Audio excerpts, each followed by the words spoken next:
সাঙ্গু নদী থেকে আপনাদের সবাইকে স্বাগতম। গত পর্বে আপনারা দেখেছেন ময়মনসিংহ থেকে থানচির উদ্দেশ্যে আমার যাত্রাপথ। এই পর্বে থাকছে থানচিতে এক রাত থেকে পাহাড়ের চূড়ায় বয়ে চলা সাঙ্গু নদী এবং বড় পাথর হয়ে আমাদের লাংলোক অভিযান। থানচিতে নেমে 2 মিনিট হাঁটলেই এই থানচি ভাতঘর। হোটেল থেকে খাবার সেরে আমরা যাই আমাদের রিসোর্টে। জনপ্রতি মাত্র 200 টাকা দিয়ে সেখানে রাত্রি যাপনের ব্যবস্থা করি। রিসোর্টটিতে রয়েছে ওয়াইফাইয়ের সুব্যবস্থা। একটু বিশ্রাম নিয়ে সকলে বেরিয়ে পড়ি সাঙ্গু নদীতে গোসলের উদ্দেশ্যে। রিসোর্টে গোসলের সুব্যবস্থা থাকলেও আমরা পাহাড়ের গায়ে বয়ে চলা নদীতে গোসলের সুযোগ হারাতে চাইনি। এ যেন এক কল্পনার জগৎ। পাহাড়ের চূড়ায় অবস্থিত এক ছোট্ট শহর, তার পাশেই স্বচ্ছ পানির এই পাহাড়ে বেষ্টিত নদী। পেছনে পাহাড়, সামনে থানচি শহর, আর বন্ধুদের সাথে এমন সময় আর কজনই কাটাতে পারে। গোসল সেরে থানচি ভাত ঘরে আবার রাতের খাবার খেয়ে নিই।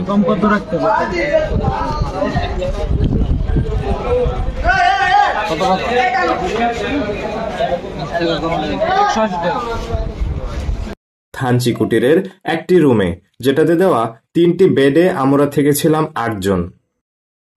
পরদিন সকাল থানচি কুটির থেকে ছিল ছবির মতো সুন্দর, যা সৃষ্টিকর্তার নিজ হাতে তৈরি। ভ্রমণের সকল খরচ আমি ক্যাপশনে দিয়ে দিব, যাতে খরচ সম্পর্কে আপনারা স্পষ্ট ধারণা পাবেন। ঘড়িতে বাজে সকাল 7টা। এখান থেকে শুরু হয় সাঙ্গু নদীতে রাজত্ব করা এসব বোটে করে লাংলোকের উদ্দেশ্যে আমাদের প্রায় 50 মিনিটের যাত্রাপথ। চলুন দেখে আসি পাহাড়ের চূড়ায় বয়ে চলা বাংলাদেশের সবচেয়ে সুন্দর নদী সাঙ্গু নদী দিয়ে লাংলোকের প্রকৃতি ঘেরা যাত্রাপথ।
সাঙ্গু নদীর সৌন্দর্য উপভোগ করতে করতে বড় পাথর হয়ে আমরা চলে যাই বাঘের মুখ এলাকায়।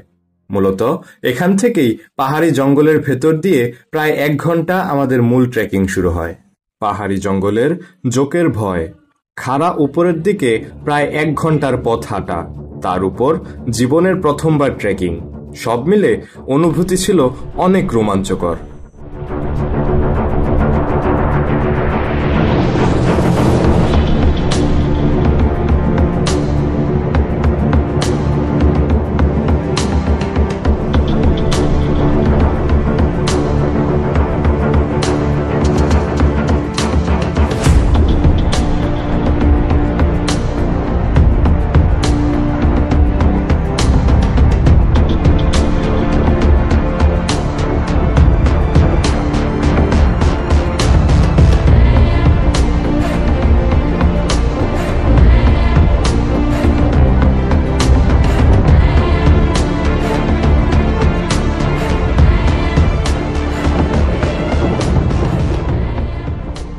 এসব ঝিরি থেকে পানি ভরে নিয়েছে, আমাদের পানি শেষ হয়ে গিয়েছিল।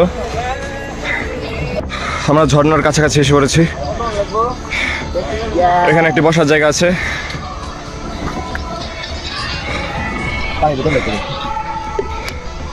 ওই যে আমাদের কাঙ্ক্ষিত লাংলোক ঝর্ণা, বাংলাদেশের সবচেয়ে বড় ঝর্ণা।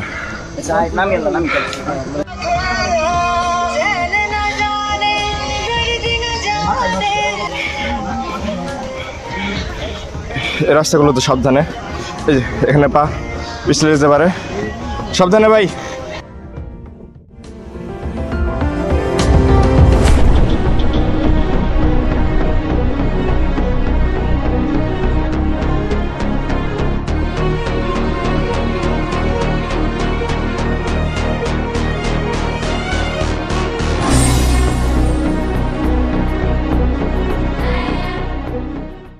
খুবই ঢালু,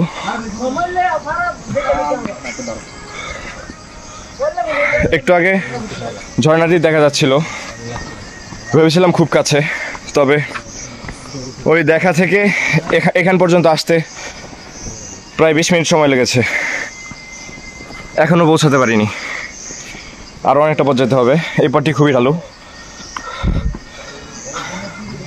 খুব সাবধানে যেতে হবে, গাছের নিচ দিয়ে যেতে হবে।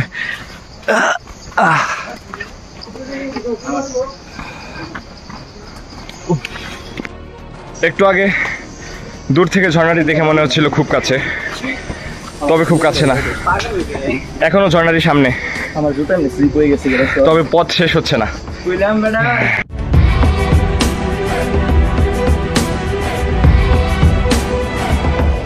এখানে খুবই পিচ্ছিল, খুব সাবধানে যেতে হবে।